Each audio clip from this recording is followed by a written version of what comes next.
Hi, Jonathan York, Bay Financial Partners, looking at investment markets. Still a pretty choppy time out there for US equities. Certainly volatility is still pretty much to the fore, although the market now has managed to see a couple of days with up moves.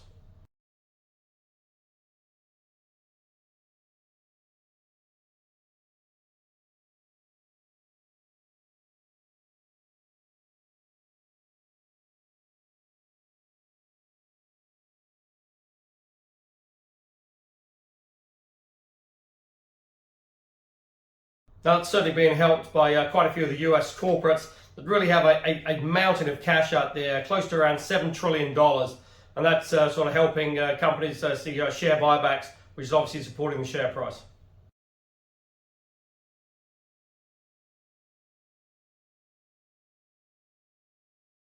Because certainly the US economy is still pretty robust. But I say it's just going to be very interesting to see how it sort of plays out with this rising inflation. Certainly, the Fed is still pretty adamant now that they're quite prepared to keep on raising interest rates to counter the inflationary threat.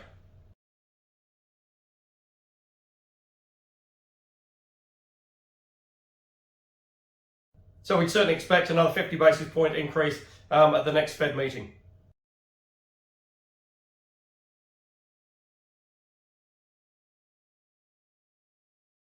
But what is quite interesting is that the 10-year note, the sort of benchmark interest rate for the US, has now dipped back below 3%.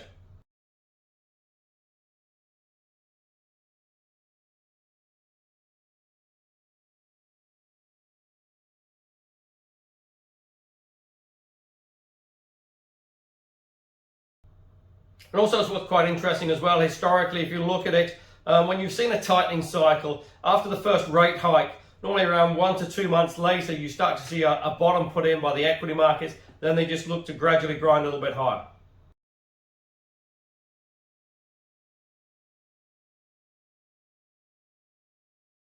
So it'll just be interesting to see if it follows the same pattern this year.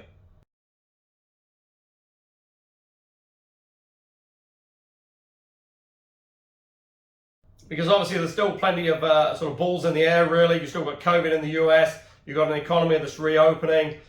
But also as well, obviously, you've still got supply chain issues being caused, obviously, through COVID, but also there's disruption as well with the Russian-Ukrainian war.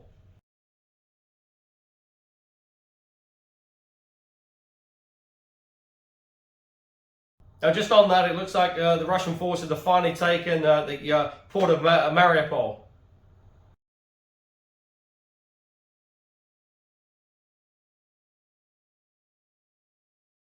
That now gives them around 75% of the Ukrainian coast.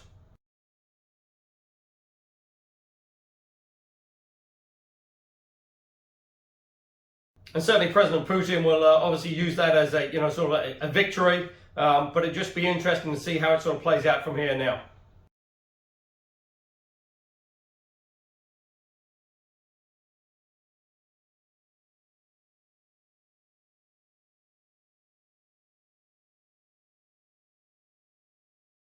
Especially as you have Finland and Sweden looking to try and join NATO.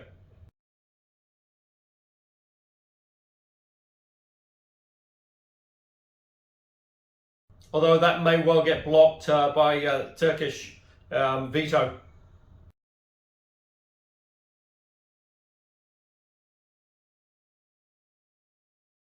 Because any new members have to be unanimously accepted by the NATO members.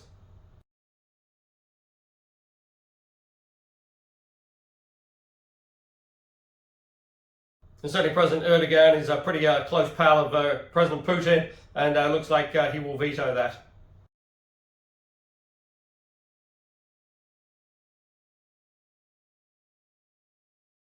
Now, oil is now traded up, still worries obviously on supply issues, and that's now above 110 bucks a barrel.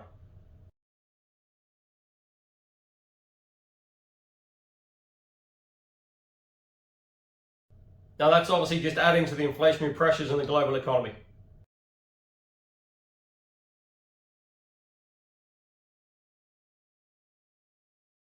Now, in the UK, those inflationary pressures are really getting pretty severe, and it's just going to be interesting to see if the Bank of England have another rate increase.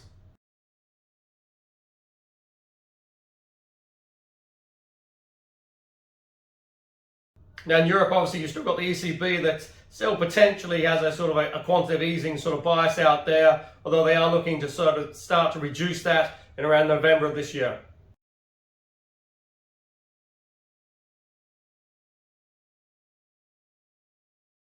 But as yet, there's no talk about any rate increase in Europe.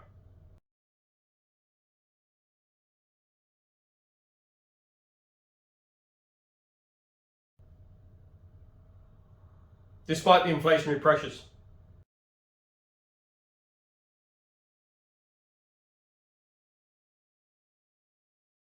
Now in Australia, it's really all about the election this weekend, and certainly Scott Morrison looks like he's going to face an uphill battle to get back into office.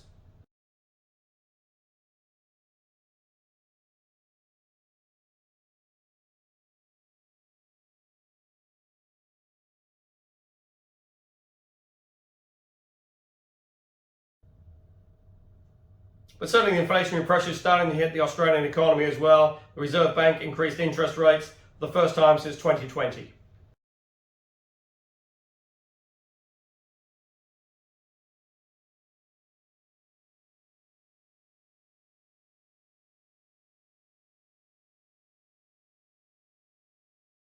Although at present the inflationary pressures in the Australian economy are nowhere near as severe as the rest of the world.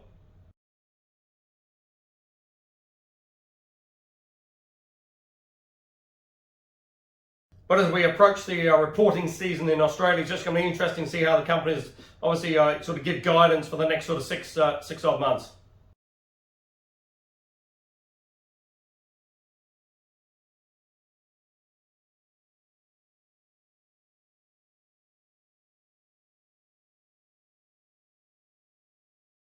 And likewise in New Zealand, you've got quite a few of the major corporates reporting in the next sort of 2 to 3 weeks.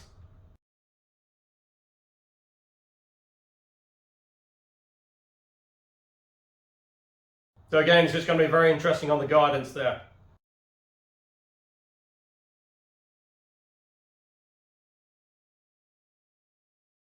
But before that, on May the 19th, we have the budget here in New Zealand, and certainly in the lead up here, the government seems to be throwing money left, right and centre at various projects.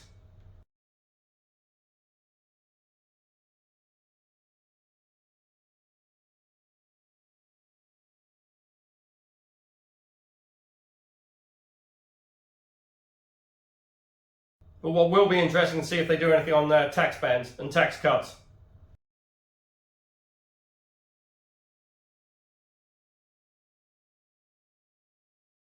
Because certainly the rising cost of living is really, it's pretty tough out there. Fruit and veg prices increased by around 6.4%.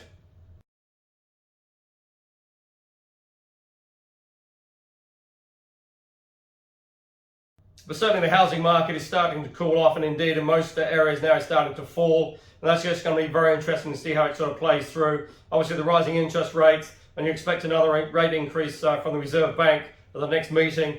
That'll obviously take mortgage rates higher. You've got a lot of mortgages being reset this year as well.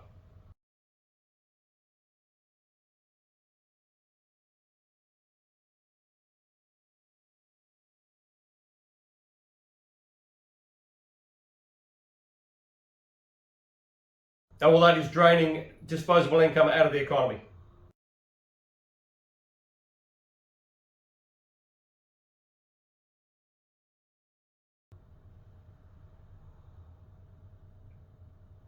Added to which as well, you start to see a little bit of net migration in negative figures, around 7,000.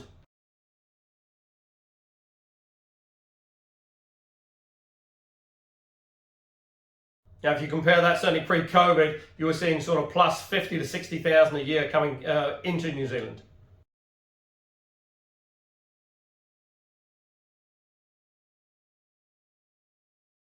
So really just going to be very interesting to what comes out of the budget, and then really on the corporate earnings to see how they, not so much what they report, but more on their guidance to say for the next sort of 3 to 6 months.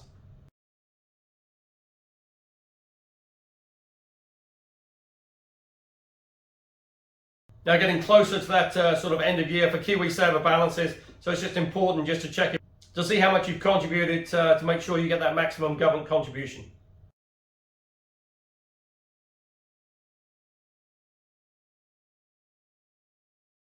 Now, if you are looking for income options, there's plenty of alternatives available out there. And go to the website www.bayfinancialpartners.co.nz for lots of interesting articles, and we look forward to speaking to you soon.